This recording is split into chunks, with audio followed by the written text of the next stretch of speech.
Bayangkan dunia yang penuh dengan misteri dan keajaiban. Dari puncak tertinggi yang terus naik hingga gurun yang ternyata pernah hijau. Ada pulau di danau, di pulau, di danau, di pulau. Ada sungai dengan volume air luar biasa dan cincin planet yang terbentuk dari es dan debu. Ini bukan dongeng, ini fakta ilmiah. Yuk, duduk santai, siapkan camilan, dan temani kami menjelajah selama beberapa menit ke dalam rahasia menakjubkan dari planet kita dan luar angkasa. Dijamin, kamu bakal bilang, seriusan ini nyata.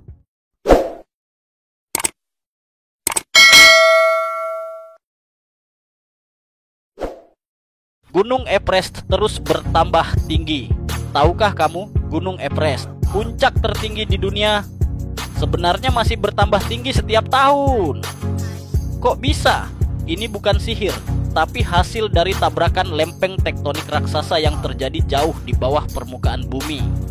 Gunung ini terbentuk akibat tabrakan dua lempeng tektonik raksasa, lempeng India dan lempeng Eurasia. Setiap tahunnya, lempeng India terus mendorong ke utara, mengangkat Himalaya sekitar 4 mm per tahun. Jadi, secara teknis, Gunung Everest makin tinggi tiap tahun. Kita akan bahas sejarah pendakiannya yang penuh tantangan, dari ekspedisi legendaris Edmund Hillary dan Tenzing Norgay hingga para pendaki modern. Kita juga akan mengulas struktur geologinya yang terbentuk jutaan tahun lalu dan bagaimana teknologi canggih seperti satelit dan GPS digunakan untuk mengukur tinggi Everest dengan presisi luar biasa. Termasuk perdebatan terbaru soal ketinggian resminya pasca gempa besar Nepal tahun 2015. Samudra Atlantik penyebar panas. Banyak yang mengira samudra hanya kumpulan air asin. Padahal Samudra Atlantik adalah salah satu mesin pengatur suhu global. Ia memainkan peran penting dalam mendistribusikan panas bumi dari daerah tropis ke kutub, menjaga keseimbangan iklim yang kita nikmati hari ini.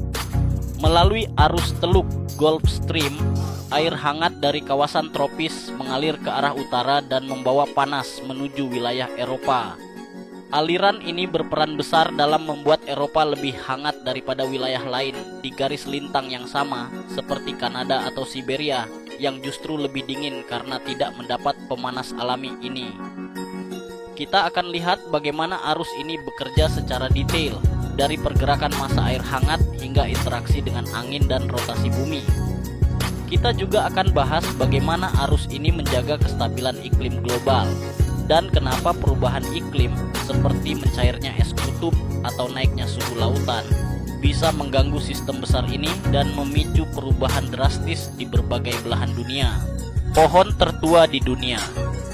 Mari kenalan dengan Methuselah, pohon Pinus bristlecone yang tersembunyi di Pegunungan Putih, California. Usianya lebih dari 4.800 tahun, menjadikannya salah satu organisme hidup tertua di muka bumi.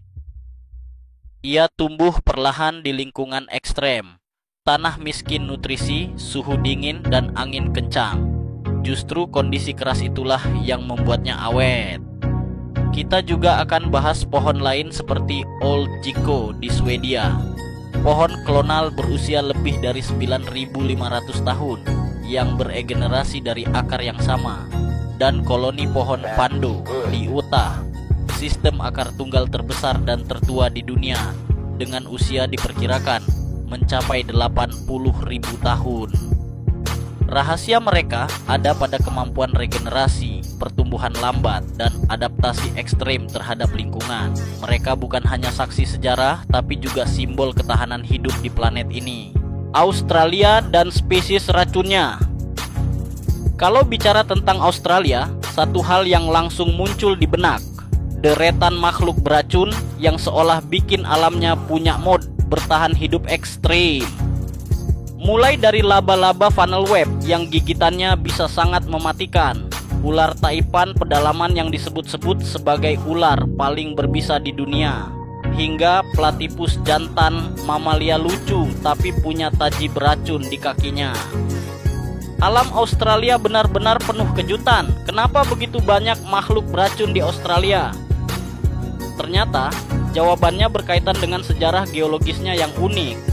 Selama jutaan tahun, Australia terisolasi dari benua lain, membuat ekosistemnya berevolusi sendiri. Dalam lingkungan yang kompetitif dan ekstrim, racun menjadi alat bertahan hidup yang efisien, baik untuk berburu maupun melindungi diri.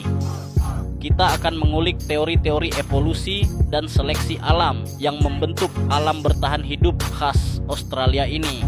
Pulau dalam danau dalam pulau.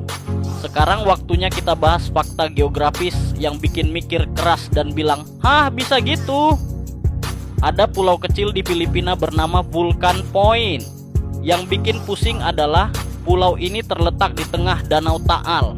Danau ini berada di dalam Pulau Taal, sebuah pulau vulkanik yang lagi-lagi berada di dalam Danau Taal yang lebih besar, dan semuanya terletak di Pulau Luzon, pulau utama Filipina.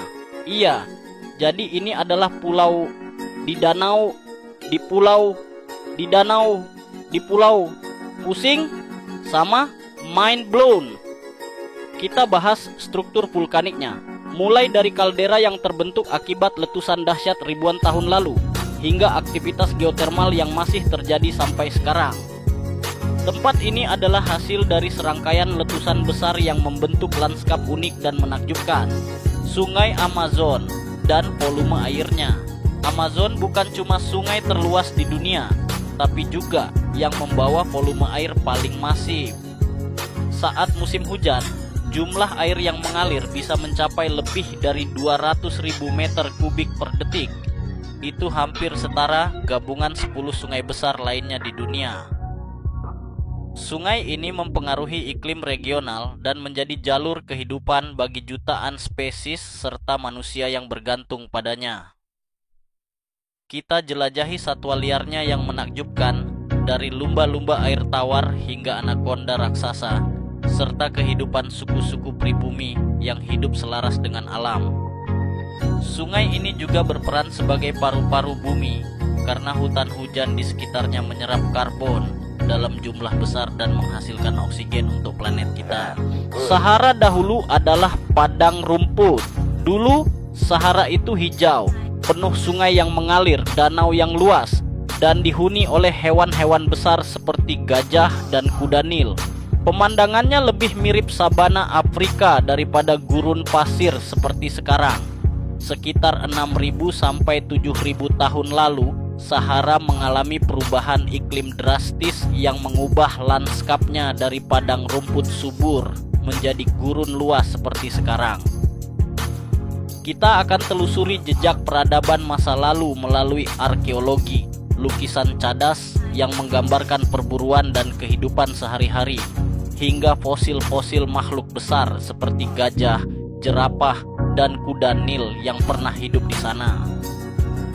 Tak hanya itu, ada juga bukti keberadaan danau-danau purba yang luas, sebuah pengingat bahwa Sahara dulunya adalah tempat yang penuh kehidupan dan air melimpah. Tempat terkering di dunia bukan Sahara. Sahara memang panas, tapi bukan yang paling kering. Gelar tempat terkering di dunia justru jatuh ke Lembah Kering McMurdo di Antarktika, sebuah kawasan beku yang hampir tak pernah melihat hujan maupun salju selama jutaan tahun. Tempat ini hampir tidak pernah diguyur hujan atau salju selama ratusan ribu tahun, membuat tanahnya kering kerontang, bebatuannya tergores angin, dan atmosfernya begitu tipis akan kelembapan hingga lanskapnya lebih mirip permukaan Mars daripada wilayah lain di planet kita sendiri. Kenapa bisa lebih kering dari gurun pasir? Soalnya di sana hampir nggak ada curah hujan, kelembapan sangat rendah, dan angin kencang justru menguapkan es yang ada. Kita bahas atmosfer uniknya, suhu ekstrem yang menusuk tulang, dan gimana tempat ini bisa jadi mirip permukaan Mars. Sungai Nil adalah sungai terpanjang. Sungai Nil panjangnya lebih dari 6.650 km, melintasi 11 negara, dari Danau Victoria di Uganda hingga ke Laut Mediterania di Mesir. Sungai ini bukan cuma jalur air biasa, tapi juga nadi kehidupan bagi peradaban kuno. kita akan bahas bagaimana Sungai Nil menjadi tulang punggung pertanian Mesir kuno dengan sistem irigasi canggih yang memungkinkan mereka menanam gandum dan jelai di tengah gurun. Kita juga akan lihat peran Sungai Nil hari ini dalam pertanian modern, pembangkit listrik tenaga air, dan distribusi air bersih di wilayah yang kekurangan. Namun, Sungai Nil juga menjadi sumber potensi konflik. Negara-negara di hulu seperti Ethiopia membangun bendungan besar seperti Grand Ethiopian Renaissance Dam yang memicu ketegangan dengan negara-negara hilir seperti Mesir dan Sudan. Kita akan telusuri tantangan geopolitik seputar akses air dan bagaimana diplomasi mencoba mencari titik tengah antara pembangunan dan keberlanjutan. Cincin Saturnus terbuat dari es dan debu. Saturnus terlihat memesona di langit malam karena cincin-cincinnya yang lebar dan bercahaya. Tapi tahu nggak, cincin itu sebenarnya terdiri dari triliunan partikel es dan debu dengan ukuran mulai dari sebesar butiran pasir hingga sebesar gunung. Cincin ini terbentuk dari sisa-sisa bulan atau benda langit lain yang hancur akibat gravitasi Saturnus. Ada kemungkinan bahwa jutaan tahun lalu, sebuah bulan kecil terlalu dekat dengan Saturnus dan hancur karena gaya pasang surut ekstrim, menciptakan pita-pita es yang kini membentuk cincin planet. Meski terlihat kokoh dan abadi, para ilmuwan memperkirakan bahwa cincin ini bersifat sementara. Data dari misi Cassini NASA menunjukkan bahwa cincin Saturnus perlahan-lahan hujan turun ke permukaan planet akibat gaya tarik gravitasi. Dalam 100 juta tahun ke depan, cincin itu mungkin akan menghilang sama sekali. Jadi, kita hidup di masa langka di mana Saturnus masih punya cincin. Di masa depan, generasi mendatang mungkin hanya bisa melihatnya lewat buku sejarah atau simulasi digital. Keindahan Saturnus adalah pengingat bahwa semesta selalu berubah dan bahkan keindahan pun bisa bersifat sementara. Bumi dan alam semesta menyimpan misteri dan keajaiban yang tak pernah habis untuk dijelajahi. Terima kasih sudah setia menemani perjalanan panjang selama beberapa menit, menjelajahi gunung, samudra, hutan, gurun, hingga keluar angkasa. Jika kamu merasa takjub hari ini, jangan lupa like, subscribe, dan share agar lebih banyak orang bisa ikut merasakan petualangan ini. Sampai jumpa di episode selanjutnya, di mana kita akan mengungkap keajaiban lain yang tak kalah menakjubkan.